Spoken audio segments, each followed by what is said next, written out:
सभी प्यारे बच्चों को नमस्कार। तो इस वीडियो में क्लास 11th मैथ जो हमारा पहला चैप्टर समुच्चय और जो इसकी पहली प्रश्नावली है 1.1 इसी वीडियो के अंदर कंप्लीट करने वाले हैं। तो प्रश्नावली को शुरू करने से पहले इसका बेसिक देखिए, क्योंकि ये प्रश्नावली बेटा आपके लिए नई प्रश्नावली है और इससे पहले आपने इसको देखा नहीं है। और प्रश्नावली को सही तरीके से समझना चाहते हो तो वीडियो को शुरू से लेकर एंड तक देखिएगा, जिससे कि आपको प्रश्नों को समझने में कोई दिक्कत ना हो। तो प्रश्नावली को शुरू करने से पहले इसका बेसिक देखिएगा। तो बेसिक में सबसे पहले आप ये जान लो, समुच्चय सिद्धांत का विकास। समुच्चय सिद्धांत का विकास जर्मन के गणितज्ञ जॉर्ज कैंटर 1845 से 1918 द्वारा किया गया है। ठीक, इतना ही तैयार करिए। ठीक, यानी समुच्चय का सिद्धांत किसने दिया हुआ है? समुच्चय का सिद्धांत जॉर्ज कैंटर और 1845 से 1918 तक के द्वारा किया गया था। अब इसके बाद थोड़ा और नोट करिए। पहले हम किताब को साइड पे लगाते हैं, ठीक है। तो यहाँ पर समुच्चय का सिद्धांत वही लिखा जो मैंने अभी आपको बताया था। समुच्चय सिद्धांत का सूत्रपात और विकास 19वीं शताब्दी के अंत में जर्मन गणितज्ञ जॉर्ज कैंटर 1845 से 1918 ने 1845 से 1918 ठीक ने किया था। अब इसके बाद समुच्चय यानी समुच्चय को क्या कहते हैं? समुच्चय की परिभाषा है ऐसी वस्तुओं या पदों के संग्रह को समुच्चय कहते हैं जिनमें कोई विशेष गुण हो। यानी कि यहाँ पर मैं प्रश्न दिया होगा उसमें कुछ ना कुछ विशेष गुण होना चाहिए, ठीक है। अभी नोट कर लो, जब प्रश्नों को हल कराएंगे तो आपको एक एक चीज समझ में आएगी। पहले परिभाषाओं को नोट कर लो। यह इसकी दूसरी परिभाषा है। वस्तुओं के सुपरिभाषित यानी कि वेल डिफाइंड समूह या संग्रह को समुच्चय कहते हैं। यानी जो हमारा सुपरिभाषित है, सुपरिभाषित को इंग्लिश में बोलते हैं वेल डिफाइंड, ठीक है। अब यहाँ पे हम आपको मोटी भाषा में अगर आपको समझाएं तो यहाँ पे लिख लो उसको भी, ठीक है।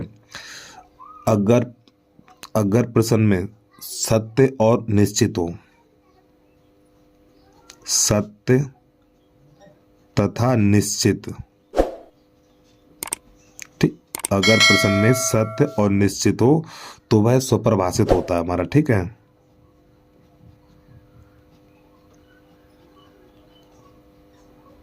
सुपरिभाषित होता है। और जब प्यारे बच्चों सुपरिभाषित होगा तो वह समुच्चय भी होगा, ठीक है। देखो एक बार पे सुनिए, अगर हमारा जो वाक्य, हमें वाक्य यहाँ पर मिलेंगे, अगर वाक्य हमारा सत्य या निश्चित है तो वह हमारा सुपरिभाषित कहलाता, और सुपरिभाषित होगा तभी समुच्चय कहलाएगा हमारा, ठीक है। तो ये पॉइंट आप लिख लो, अगर वाक्य हमारा सत्य या निश्चित है तो वह सुपरिभाषित कहलाता है। अब यहाँ पे मैंने लिखा हुआ है समुच्चयों के उदाहरण, जैसे कि यहाँ पे लिखा हुआ धन पूर्णांकों का समुच्चय। प्यारे बच्चों ये निश्चित है और इसका एक गुण भी है, धन पूर्णांकों का समुच्चय, तो ये हमारा समुच्चय है। इसके बाद अगला देखिएगा, 0 से 100 तक की संख्याओं का समुच्चय, ये भी निश्चित है भाई। 0 से 100 तक की संख्याओं का समुच्चय, 100 यानी 0 से 100 तक, 0 से लेके 100 तक गिनती लिख दो तो ये हमारा निश्चित हो गया, तो ये भी समुच्चय है। अंग्रेजी वर्णमाला के स्वरों का समुच्चय, ये भी निश्चित है भाई। अंग्रेजी वर्णमाला के स्वरों की संख्या 5 होती है, निश्चित है हमारा। अब इसके बाद किसी लेखक द्वारा लिखित पुस्तकों का संग्रह। अब ये बताइए, अगर कोई राइटर है, कोई लेखक है, तो उसकी जो उसकी पुस्तक लिखित होगी वो निश्चित होगी। उसे पता होगा हमने इतनी पुस्तकें लिखी हैं, ठीक। जैसे आप मान लो आप इसमें फर्स्ट ईयर में पढ़ रहे हो, अब आपको पता हमने फर्स्ट ईयर में इतनी कॉपी बनाई हैं, इतनी किताबें खरीदी हैं, सब पता होता है ना। तो इसी प्रकार ये क्या हो जाएगा, हमारा समुच्चय है अर्थात निश्चित है ये। इसके बाद आगे भारत की नदियाँ, ये भी निश्चित है भाई। भारत की नदियाँ ये भी निश्चित, गंगा यमुना सरस्वती ये कहाँ है? भारत में ही तो है, ठीक है। तो ये भी निश्चित है हमारा। अब इसके बाद समुच्चय नहीं है, ठीक, ये कौन से मिलेंगे? जैसे कि यहाँ पे लिखा हुआ भारत के बुद्धिमान खिलाड़ियों का संग्रह, बेटा ये निश्चित नहीं है, ये निश्चित नहीं है। देखो आप जिसको ना बदल पाओ वह निश्चित कहलाता है, ठीक, और सत्य भी कहलाता है हमारा, ठीक है। जैसे अगर यहाँ पे हम एक लाइन बढ़ाना चाहें बढ़ा दें, यहाँ पे नंबर 6 डाल के लिख लो, सप्ताह में 7 दिन होते हैं। अब प्यारे बच्चों ये बताओ, सप्ताह में 7 दिन होते हैं, ये समुच्चय है क्योंकि ये निश्चित है, सबको पता है, सत्य भी है।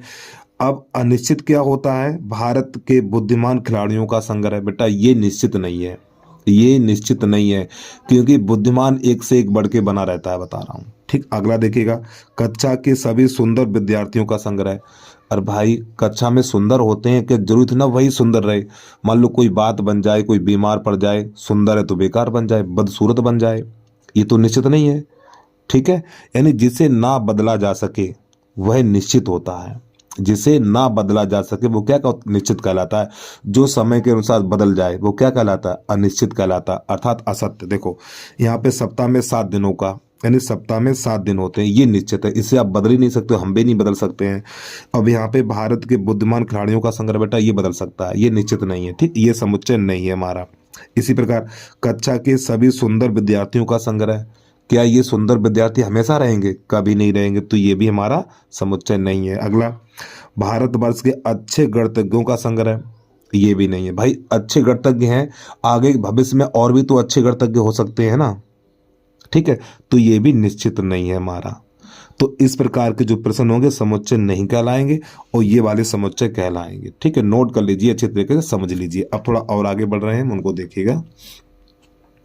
अब आपको आगे लिखना है समुच्चय संकेत। समुच्चय संकेत यहाँ पे लिखा हुआ है, समुच्चय को सूचित करने के लिए अंग्रेजी वर्णमाला के बड़े अक्षर ए बी सी डी यानी ए से लेके जेड तक अक्षरों का प्रयोग करते हैं।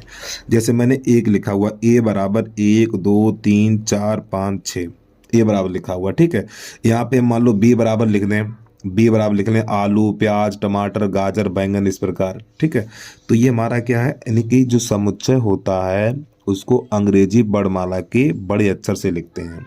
ठीक है, तो प्यारे बच्चों हमारा समुच्चय ए है और ये सब कहलाते अवयव। ये सब क्या कहलाते हैं? अवयव कहलाते हैं। ठीक है, ये क्या कहलाएंगे? अवयव कहलाएंगे। अब एक चीज जरा ध्यान समझिएगा, देखो यहाँ पे एक चीज लिख रहे हैं हम, ए बिलोंग टू ए। ठीक है, और ये प्यारे बच्चों जो ई टाइप की बनी ना, ये वाली, ये हमारा एप्सिलॉन कहलाता है। ठीक है, जो ई ये वाला जो चिन्ह बनाया हमने, ये कहलाता है epsilon, E P S I L O N, epsilon कहलाता हमारा। ठीक है, ये वाला। तो इसका मतलब ये होता है ए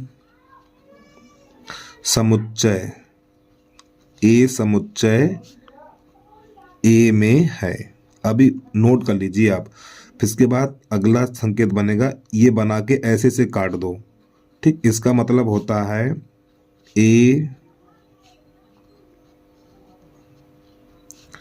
यानी ए अवयव कहलाता। ठीक, अवयव समुच्चय ए में है, क्या ये ए हमारा अवयव कहलाता। ठीक, अवयव समुच्चय ए में, अर्थात ए समुच्चय ए में है। अब यहाँ पे लिखेंगे ए समुच्चय ए में नहीं है, इसका मतलब ये होता है। ठीक है, अब जैसे कि मान लो यहाँ पे हम लिखें, जैसे कि नंबर 1 डाल के लिख लें 2 अवयव ए, तो इसका मतलब ये हुआ, ये 2 है ना, ये 2 समुच्चय ए में है।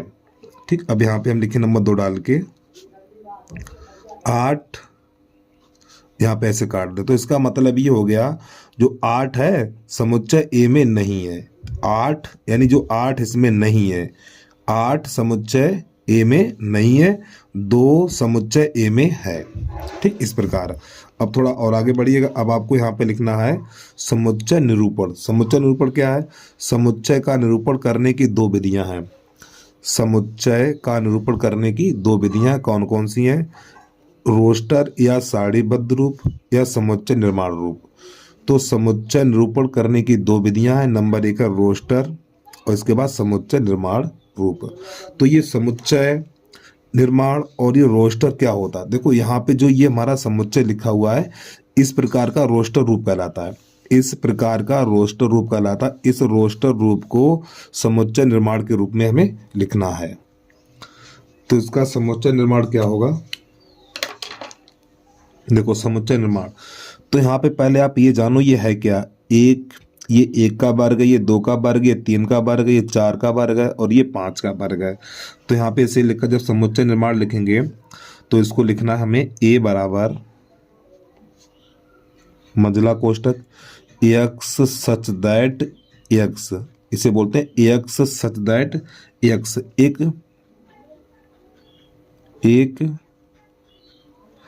प्राकृत संख्या का वर्ग है, इस प्रकार। ठीक है, या करके नई लाइन से लिखेंगे हम, या करके ए बराबर एक्स सच दैट एक्स, ए बराबर एक्स सच दैट एक्स बराबर एन पे घात 2, एन पे घात 2। ठीक है, जहां n belong to natural number. ठीक, यानी कोई प्राकृतिक संख्या हमारी, तो हम इसको इस प्रकार भी लिख सकते हैं। ठीक, तो उम्मीद है आपको यहाँ तक समझ में आ गया होगा। अब इसके बाद थोड़ा और कुछ समझ लीजिए। यहाँ पे कुछ ये भी देखो, जो प्राकृतिक संख्या है, प्राकृतिक संख्याओं का समुच्चय इसे एन से लिखेंगे और पूर्णांकों का समुच्चय जेड से लिखेंगे, परमेय संख्याओं का समुच्चय क्यू से लिखेंगे, वास्तविक संख्याओं का समुच्चय आर से लिखेंगे और धन पूर्णांकों का समुच्चय जेड प्लस से लिखेंगे और धन परमेय संख्याओं का समुच्चय प्लस क्यू से लिखेंगे और धन वास्तविक संख्याओं का समुच्चय प्लस आर से लिखेंगे। ठीक, तो इसको भी तैयार कर लीजिए, आगे इसकी जरूरत पड़ेगी। अब इसके बाद आप देखिए इसका उदाहरण नंबर पहला। ठीक है, उदाहरण नंबर जो पहला हमारा यहाँ पे लिखा हुआ है,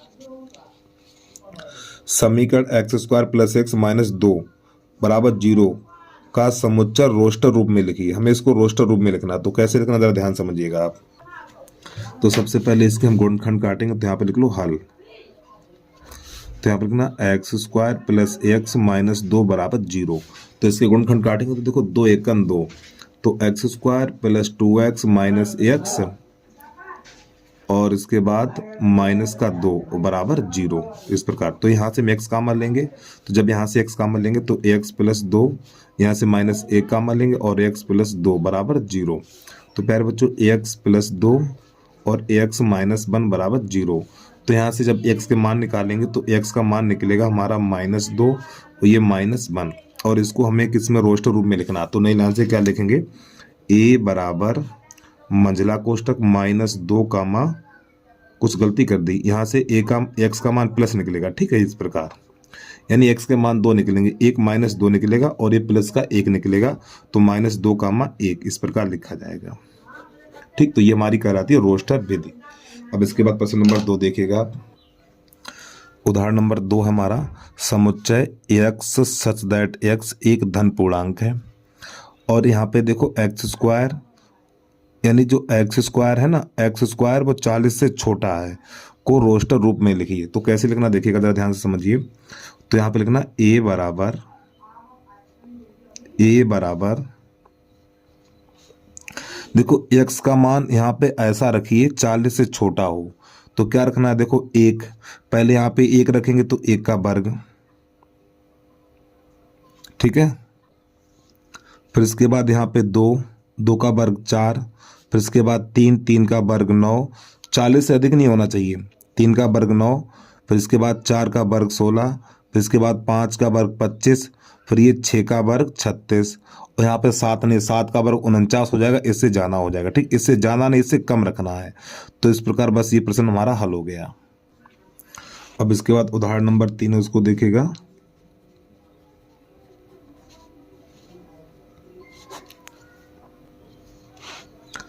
तो यहाँ पे इसका हल लिखेंगे हम। तो पहले यहाँ पे लिखा हुआ a बराबर 1, 4, 9 और ये 16 और ये 25 डैश डैश, इस प्रकार। तो पहले आप ये समझो ये संख्याएं किस प्रकार लिखी हैं। देखो ये 1 का वर्ग, 2 का वर्ग, 3 का वर्ग, 4 का वर्ग, 5 का वर्ग, ये हमारी प्राकृतिक संख्याओं का वर्ग है। ये क्या है, ये हमारा प्राकृतिक संख्याओं का वर्ग है। तो इसे हम लिखेंगे a बराबर मंझला कोष्टक x सच दैट x बराबर n पे घात 2। ठीक है, अब यहाँ से लिखेंगे जहां n belong to natural number. ठीक, n क्या हमारी कोई प्राकृतिक संख्याएं हैं। ठीक, n क्या, n हमारा प्राकृतिक संख्याएं हैं। तो इस प्रकार ये प्रश्न हमारा हल हो गया। या हम इसको ऐसे भी लिख सकते हैं, उसको भी देख लीजिए। तो यहाँ पे लिखेंगे a बराबर मंझला कोष्टक x such that x such that x such that x बराबर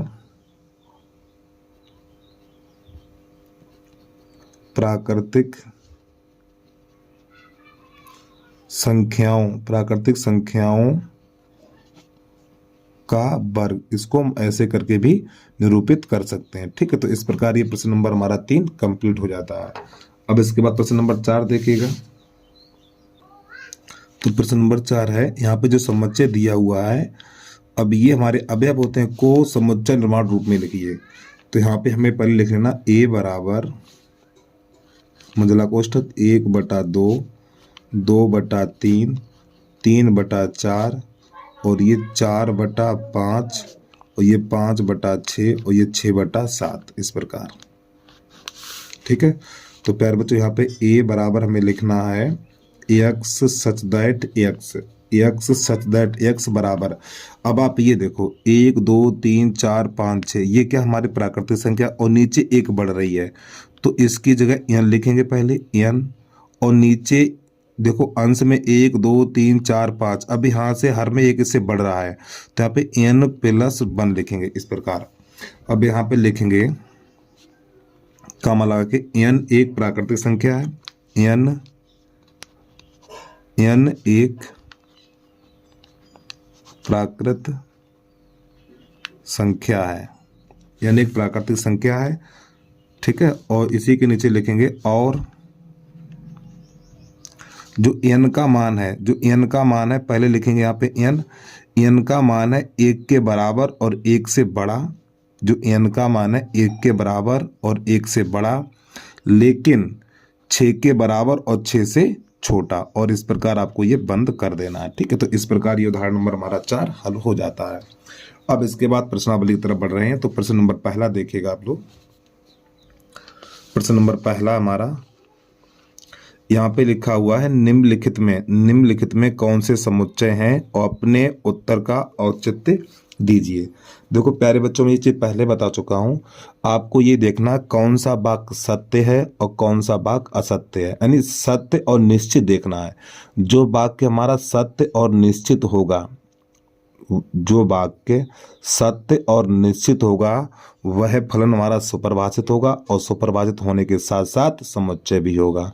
आपको इसमें ये देखना है कौन सा वाक्य सत्य और निश्चित है। तो प्रश्न नंबर पहला है जे अक्षर से प्रारंभ होने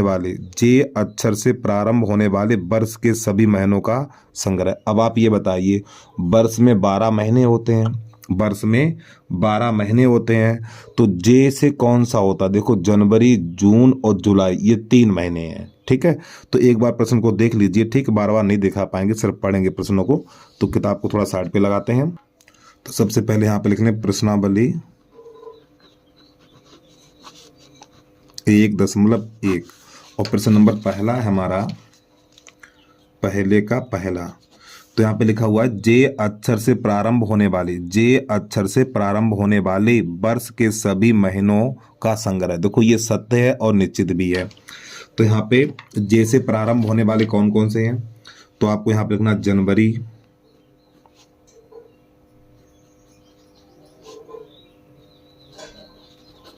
जनवरी है, इसके बाद जून है, इसके बाद जुलाई है। ठीक, तो यहाँ पे इसके लिखना सुपरिभाषित है।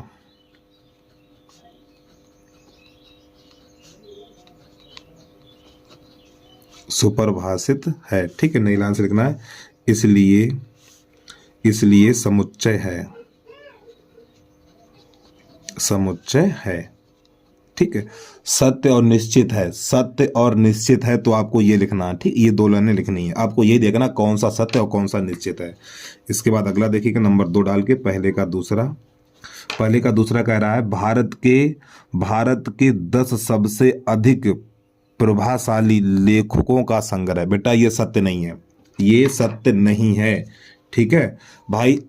अब भविष्य में मान लो आगे भी तो लेखक अच्छे हो सकते हैं ना, तो यहाँ पे लिखेंगे सुपरिभाषित नहीं है, सुपरिभाषित नहीं है। ठीक है, तो इसलिए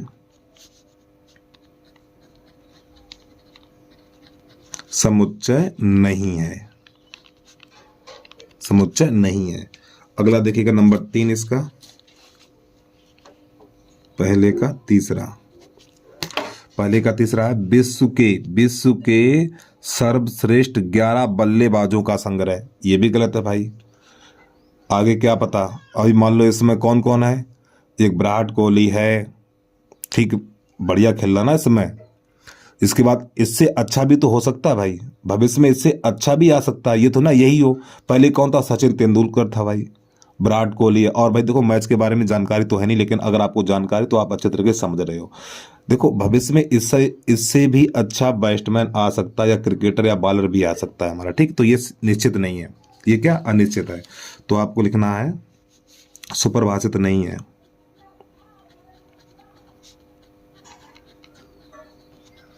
सुपरिभाषित नहीं है, इसलिए ठीक है, इसलिए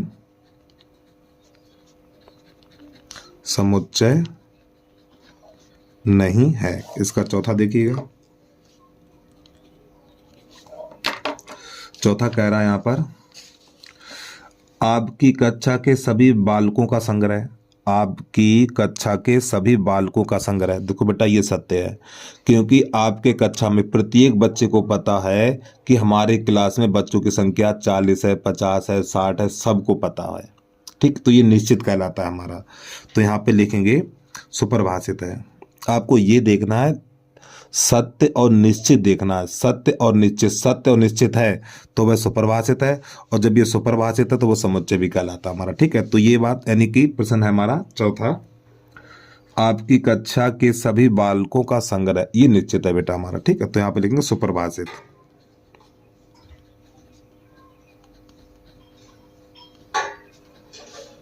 सुपरिभाषित है, इसलिए समुच्चय है, समुच्चय है। अगला प्रश्न देखिएगा इसका, पहले का 5वां क्या कह रहा है, 100 से कम सभी प्राकृतिक संख्याओं का संग्रह। ये भी सही है भाई, 100 से कम, तो 1 से लेकर 99 तक लिख दो, निश्चित है ये। तो क्या करना हमें, सुपरिभाषित है,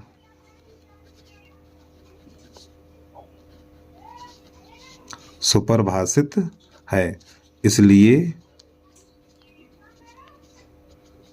समुच्चय है, ठीक है। अब यहां से थोड़ा पेज पलट रहे हैं हम। अब इसके बाद है हमारा पहले का 6, ये क्या कह रहा है, लेखक प्रेमचंद द्वारा लिखित उपन्यासों का संग्रह। बेटा ये भी हमारा सत्य है भाई, जो प्रेमचंद लेखक हैं इनके उपन्यासों की संख्या निश्चित होगी। अब आप ये बताइए, आप मान लो इस समय फर्स्ट ईयर में पढ़ रहे हो, ठीक है, तो आपको पता हमने कितनी कॉपी बनाई है, कितनी कॉपी लिखी है, सबको पता होता है। जो निश्चित होता है वह हमारा सुपरिभाषित कहलाता है, ठीक है। तो यहाँ पे लिखेंगे सुपरिभाषित है,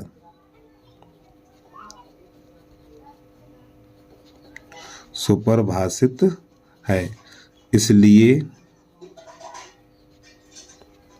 समुच्चय। आपको सिर्फ यही देखना कौन सा सत्य है और कौन निश्चित है, ठीक, सत्य और निश्चित देखना है। इसके बाद इसका 6 देखिएगा, 7वां कह रहा है सभी समपूर्णांकों का संग्रह। ये भी सही है, सभी समपूर्णांकों का संग्रह, इसमें गुण प्राप्त हो रहा है, हमें क्या प्राप्त हो रहा है, गुण। तो यहाँ पे लिखेंगे सुपरिभाषित है,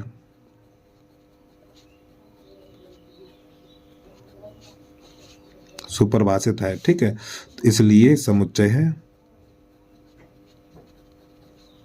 समुच्चय है। अगला इसका 8वां देखिएगा, 8वां कह रहा है इस अध्याय में आने वाले प्रश्नों का संग्रह। अब आप ये बताइए, जो आप प्रश्नावली 1.1 पढ़ रहे हो, हम आपसे पूछे बेटा इसमें प्रश्नों की संख्या कितनी है, तो आप पेज पलट के कहोगे सर इसमें 6 है, तो निश्चित हो गया। तो यहाँ पे लिखेंगे सुपरिभाषित है।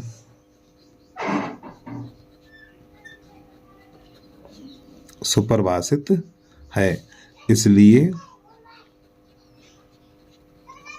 समुच्चय है। इसके बाद अंतिम है हमारा नमा। यहाँ पे कह रहा विश्व के सबसे अधिक खतरनाक जानवरों का संग्रह। और भाई सबसे खतरनाक कौन सा है बताओ? निश्चित है क्या? कुत्ता भी है। कुत्ते से डर लगता नहीं? छोटे छोटे जब कुत्ता कोई 2-3 कुत्ते घेर लेना तो नानी की याद आ जाएगी, बता रहा हूँ। ठीक, कुत्ता भी खतरनाक जानवर है। कुत्ता है, इसके बाद शेर है, शेर के बाद चीता है। ये सब खतरनाक जानवर है, कोई निश्चित थोड़ी ना है। तो ये क्या हो गया हमारा? सुपरिभाषित नहीं है।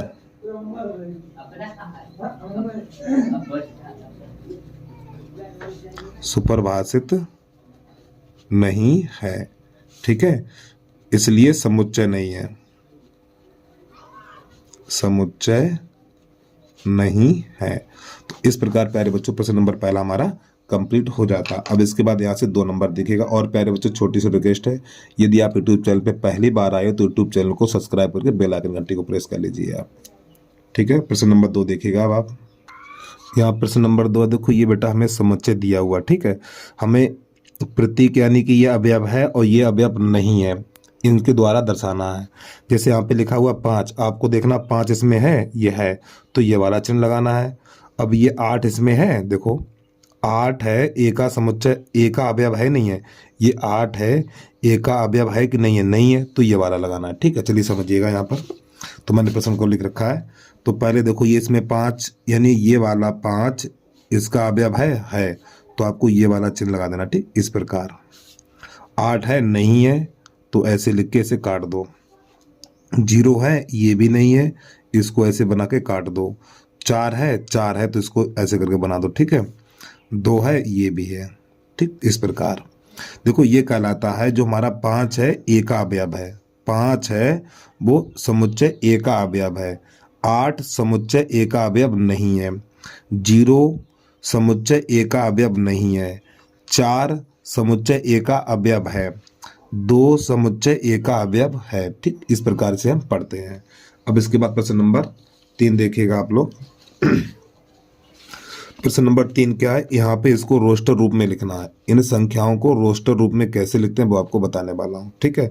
तो प्रश्न नंबर पहला है a बराबर x सच दैट x एक पूर्णांक है, और यानी जो बेटा x का मान है ना, x का मान -3 से बड़ा लेकिन 7 से छोटा है। तो कैसे लिखेंगे देखिएगा आप लोग। तो जो प्रश्न नंबर पहला है हमारा, तो यहाँ पे पहले हमें लिखना a बराबर, अब आपको यहाँ से समझना पड़ेगा, जो x का मान है हमारा, यानी जो यहाँ पे हम समुच्चय लिखेंगे, तो जो x का मान है -3 से बड़ा है लेकिन 7 से छोटा, तो क्या लिखेंगे? तो मझले कोष्ठक में लिखना है -2 -1 0, फिर यहाँ पे लिखना 1, फिर यहाँ पे लिखना है 2, फिर यहाँ पे 3 4 5 और ये 6। इस प्रकार तो प्रश्न नंबर पहला हमारा कंप्लीट हो जाता है, ठीक है। अब इसके बाद इसका दूसरा देखिएगा। प्रश्न नंबर दूसरा है, यहाँ पे लिखा हुआ x सच दैट x संख्या 6 से कम एक प्राकृतिक संख्या, यानी 6 से कम एक प्राकृतिक संख्या, तो 1 से लेके 5 तक लिख दो।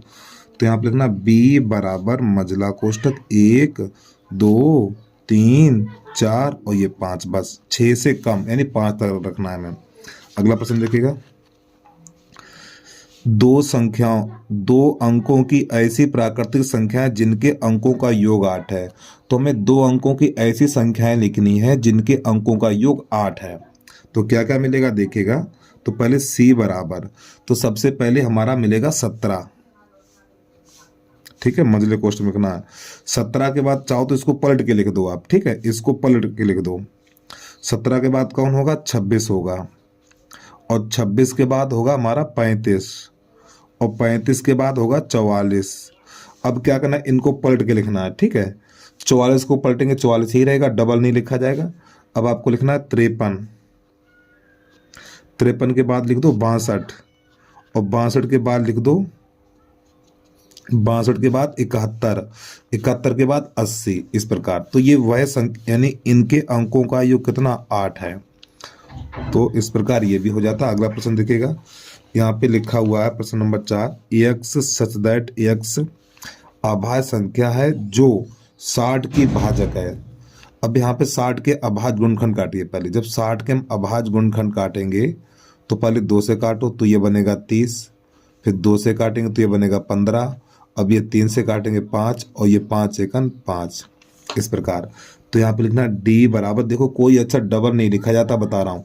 तो इसमें से एक ही 3 2 3 5 लिखा जाएगा, 2 3 और ये 5, इस प्रकार। अगला नंबर देखिएगा ई। यहाँ पे जो शब्द लिखा हुआ टिक्नोमेट्री, इसमें ये देखो कौन सा अंक रिपीट हो रहा है। देखो टी यहाँ पर भी, टी यहाँ पर भी है, तो एक टी काट दो, ठीक है। और इसके बाद यहाँ पे कौन सा ओ रिपीट हो रहा है, ठीक, ओ को भी काट दो। और इसके बाद एक आर रिपीट हो रहा है, इसको भी काट दो, ठीक है। यानी जो अक्षर रिपीट हो रहे हैं ना उनको एक ही बार लिखा जाएगा।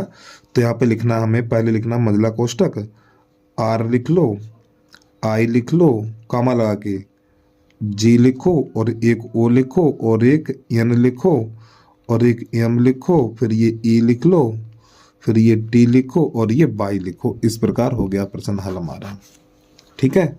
अगला प्रश्न देखिएगा नंबर 5 इसका वेटर में देखो, ये देखो टी और ई डबल हो रहा है, तो आपको एफ बराबर लिखना है मंझला कोष्टक, बी और कोष्टक अंदर ई और एक टी और ये आर।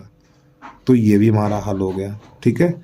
इसमें कितने प्रश्न है, ये प्रश्नों की संख्या 6 है। अब यहाँ से प्रश्न नंबर देखिएगा 4। तो ये प्रश्न नंबर 4 है। तो समुच्चय यानी समुच्चयों को समुच्चय निर्माण के रूप में लिखिए, ठीक है। तो इनको समुच्चय निर्माण के रूप में कैसे लिखेंगे वो देखिएगा आप लोग। तो किताब को 60 पे लगाते हैं, तो हमें यहाँ पे लिखना ए बराबर, तो पहले इन संख्याओं को पहचानिए आप। ए बराबर इसको लिखना हमें, ए बराबर मंझले कोष्टक में एक्स सच दैट एक्स। पहले इन संख्याओं को पहचानिए आप। तो देखो 3 एकन 3, 3 दूनी 6, 3 त्रिका 9, 3 चौक 12, यानी 3 के प्रथम 4 गुणज हैं। तो यहाँ पे लिखना हमें 3 के प्रथम 4 गुणज, हम इसको ये भी लिख सकते हैं, ठीक है। या करके क्या लिखेंगे वो भी देख लीजिए आप लोग। तो ए बराबर समुच्चय x such that x, x such that x और बराबर लिखना 3n, 3n।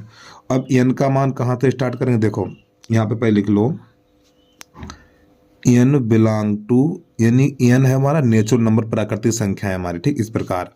और इस चीज को थोड़ा ध्यान समझिएगा, ठीक है। यानी यहाँ पे n की जगह पे 1 लगाएंगे। देखो ये वाला 3 प्राप्त करना हमें, तो ये 3 प्राप्त कब होगा, जब यहाँ पे हम 1 लगाएंगे, ठीक है। तो यहाँ पे लिखेंगे, पहले लिख लो n, इस प्रकार 1, और यहाँ पर हमें ये 12 कब प्राप्त होगा, यहाँ पर 12 कब प्राप्त होगा, जब यहाँ पे 4 रखेंगे, ठीक है। जब यहाँ पे 4 रखेंगे तो ये वाली संख्या प्राप्त हो जाएगी। तो यहाँ पे इस प्रकार इसको यहाँ पे 4 लिख देना। या एक काम करो, इस 3 का भाग इस 3 में लगाओ, 1 बार गया तो 1 यहाँ लिख दो। इस 3 का भाग 12 में लगाओ, 4 बार गया तो यहाँ पे 4 लिख लो, ठीक है। तो इसको मैं से भी हल कर सकते हैं। अगला देखिएगा, तो यहाँ पे 2, पहले समझ लो है क्या ये, 2 4 8 16 32, यानी 2 पे घात 1, 2 पे घात 2, 2 पे घात 3, 2 पे घात 4 और 2 पे घात 5 तक ही जाना, बिल्कुल यही लिखेंगे। यहाँ पे 4 की जगह 5 लिख देंगे, ठीक। देखो यहाँ पे 2 पे घात 1 है और ये 2 पे घात 5 है, तो यहाँ पे 1 लिखेंगे और यहाँ पे 5 लिखेंगे। तो यहाँ पर लिखना b बराबर एक्स सच दैट एक्स बराबर 2 पे घात n, 2 पे घात n और कामा लगा के n belong to natural number और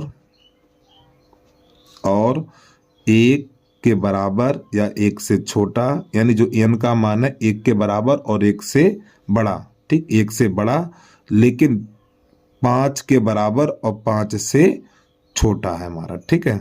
ये लिखना है आपको इसमें, और ये मंझले कोष्टक में हमारा बंद हो जाएगा। आगे देखिएगा इसमें नंबर 3, यहाँ पर क्या हो रहा है 5 यानी 5 पे घात 1, 5 पे घात 2, बिल्कुल इसी तरह करना है आपको। 5 पे घात 1, 5 पे घात 2, 5 पे घात 3 और 5 पे घात 4। तो यहाँ पे 1 रखना और यहाँ पे आपको 4 रखना है। तो यहाँ पे लिखना c बराबर मंझला कोष्टक x सच दैट x और बराबर 5 पे घात n, ठीक है। और ये n belong to natural number यानी प्राकृतिक संख्या हमारी है। और यहाँ पे लिखना 1 यानी जो n का मान है 1 के बराबर और 1 से बड़ा, n का मान 1 के बराबर और 1 से बड़ा, लेकिन 4 के बराबर और 4 से छोटा, यहाँ पे 4 लिखा जाएगा। अरे भाई यहाँ पे घात 1 और यहाँ पे 4 लगाएंगे तब ये वाली संख्या लिखेंगे। अगला देखिएगा, यहाँ पर है ये हमारा 2 एकम 2, 2 दूनी 4, 2 तिया 6, 2 एकम 2, 2 दूनी 4, 2 तिया 6, यानी बेटा हमारी सम संख्याएं हैं। क्या है? सम संख्याएं हैं ये। तो आपको लिखना है ए बी सी और ये डी बराबर एक्स सच दैट एक्स बराबर सम संख्याएं, सम संख्याएं, ठीक है, इस प्रकार। अब इसको हम दूसरे तरीके से भी लिख सकते हैं। कैसे लिखेंगे देखिएगा, या करके लिख लो, ठीक, या करके लिखेंगे d बराबर एक्स सच दैट एक्स बराबर 2n, फिर यहाँ पे कोष्ट लगा के आपको लिख देना यहाँ पर n, इस प्रकार। इसको हम ऐसे भी लिख सकते हैं। n हमारी प्राकृतिक संख्या है। ये जो n है, n हमारी प्राकृतिक संख्या है। तो प्राकृतिक संख्या 1 2 3 4 से स्टार्ट होती हैं। अब यहाँ पे देखो ये क्या सिस्टम है भाई, 1 का वर्ग, ये 1 का वर्ग, 2 का वर्ग, 3 का वर्ग, 4 का वर्ग, ये 10 का वर्ग है। तो यहाँ पे देखो 1 का वर्ग यानी कि 1 का वर्ग है, फिर यहाँ पर ये 10 का वर्ग है। तो आपको यहाँ पे क्या करना है, ये वाला 1 लेना और ये वाला 10 लेना है। तो समझिएगा, तो e बराबर हमें लिखना है, e बराबर मंझला कोष्टक x सच दैट x बराबर n पे घात 2, n पे घात 2 comma n belong to natural number. और यहाँ पे कितना रखेंगे, 1 रखेंगे। तो पहले लिखना 1 इस प्रकार, फिर यहाँ पे n, फिर यहाँ पे 10 रखेंगे तभी तो ये मिलेगा। तो ऐसे करके 10 लिख देना। तो इस प्रकार ये हमारा प्रश्न हल हो जाता है, ठीक है। तो प्रश्न नंबर ये हमारा 4 हो गया कंप्लीट। और प्रश्न नंबर 5 देखिएगा आप लोग। तो प्रश्न नंबर 5 है, इसको हमें रोस्टर विधि में लिखना है, ठीक है। तो यहाँ पे लिखा हुआ x सच दैट x एक विषम प्राकृतिक संख्या है। तो इसको थोड़ा समझिएगा। तो यहाँ पर लिखेंगे a बराबर यानी x सच दैट x एक विषम प्राकृतिक संख्या है, ठीक है। तो a बराबर विषम संख्याएं लिखनी है आपको, 1 3 5 7 9 11, ठीक। ऐसे डैश डैश चलता रहेगा हमारा, कभी खत्म ही नहीं होगा। अगला प्रश्न देखिएगा, यहाँ पे कह रहा है x सच दैट x एक पूर्णांक है, ठीक है। और जो यानी x का मान, हमें x का मान -1/2 और ये 9/2 के बीच में लिखना है, वो भी पूर्णांक लिखना है हमें, ठीक है। तो यहाँ पे लिखेंगे b बराबर, यहाँ पे लिखना है 0 1 2 और ये 3 और ये 4, क्योंकि ये वाली संख्या ना हमारी 4.5 है यानी 4.5 है, तो इससे ऊपर नहीं लिखेंगे हम, ठीक। इस प्रकार ये प्रश्न हल हो गया हमारा। अगला देखिएगा, यहाँ पे लिखा हुआ है सी एक्स सच दैट एक्स एक पूर्णांक है। अब प्यारे बच्चों देखो, एक्स का मान क्या रखें जो 4 के बराबर रहे, 4 के बराबर रहे, 4 से ज़्यादा ना हो पाए। तो सी बराबर यहाँ पे क्या रखना है, तो पहले 1 रख लो, 1 का वर्ग 1 ही रहेगा। फिर आप यहाँ पे 2 रख लो, नहीं नहीं नहीं नहीं रुक जाइए 1 मिनट, पहले यहाँ पे रखना -2 रखना हमें, क्योंकि -2 का भी तो वर्ग देखो, यहाँ पे -2 रखेंगे तो 4 ही तो होगा। इससे छोटा रखना है, x का ऐसा मान रखो, x का ऐसा मान रखो 4 आ जाए और 4 से छोटा आ जाए। तो यहाँ पर क्या रखना है, -2 रखना है, फिर इसके बाद -1 रखना है, फिर इसके बाद 0 रखना है, फिर इसके बाद 1 रखना है, फिर इसके बाद हमें 2 रखना इस प्रकार। अब यहाँ पे इनमें से कोई सा भी मान रख दो, 4 से छोटा ही रहेगा या 4 के बराबर रहेगा हमारा। अगला देखिएगा, तो यहाँ पे डी बराबर, ठीक है। रॉयल शब्द का अक्षर है ये बताना हमें, तो यहाँ पे जो डबल है उसको हटा दो, एल को हटा दो एक को, तो यहाँ पे लिखना है हमें मंझला कोष्टक एल ओ बाई कामा लगा के, ठीक है, एल ओ बाई और ये वाला एल छोड़ दिया जाएगा, डबल नहीं लिखा जाएगा, ठीक है। इसके बाद अगला प्रश्न देखिएगा, प्रश्न नंबर 5 है, एक्स सच दैट एक्स वर्ष का एक ऐसा महीना जिसमें 31 दिन नहीं होते हैं, यानी हमें वह महीना लिखना जिसमें 31 दिन नहीं होते हैं। तो आपको लिखना ई बराबर मंझला कोष्टक फरवरी, अप्रैल, जून, देखो जनवरी, फरवरी, ये जो नीचे गड्ढे में आता वही दिन लेना, ठीक है। ये जो नीचे आते हैं जनवरी फरवरी लिखना है, मार्च अप्रैल मई जून, फिर इसके बाद सितंबर, सितंबर के बाद नवंबर। ये वह महीने हैं जिसमें 31 दिन नहीं आते हैं, ठीक, नवंबर, इस प्रकार।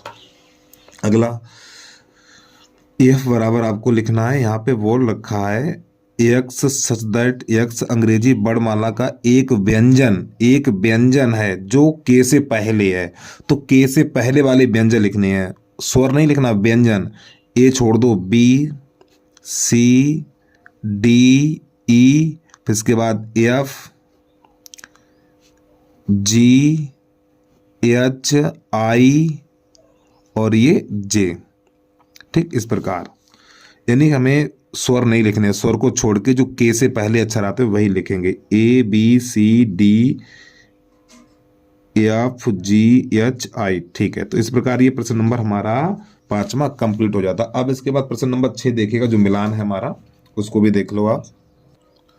तो जो प्रश्न नंबर 6 है ये हमारा रोस्टर है और ये समुच्चय निर्माण है हमारा। देखो यहाँ पे लिखा हुआ 1 2 3 6, 1 2 3 6, ये क्या है हमारे, इसमें देखो क्या है, एक प्राकृतिक संख्या और 6 के भाजक हैं, ठीक। तो ये वाला आ जाएगा तीसरे में, आपको मिला देना है। अब इसके बाद 2 3 क्या है, 2 3 है एक भाजक संख्या और 6, यानी एक अभाज्य संख्या है, 2 3 क्या अभाज्य संख्या और 6 के भाजक है, तो इस दूसरे वाले को ए में मिला दीजिए। अब इसके बाद मैथमेटिक्स वाला ये मिला लीजिए इसमें, तीसरे वाले में। अब बचा कौन सा, चौथा, तो चौथा वाला देखो क्या है, 1 3 5 7 9, यानी कि संख्या 10 से कम विषम प्राकृतिक संख्या, तो ये वाला मिला देंगे नंबर बी में। तो इस प्रकार ये प्यारे बच्चों प्रश्नावली हमारी खत्म हो जाती है। तो बस आज के लिए इतना ही। जय हिंद, जय भारत।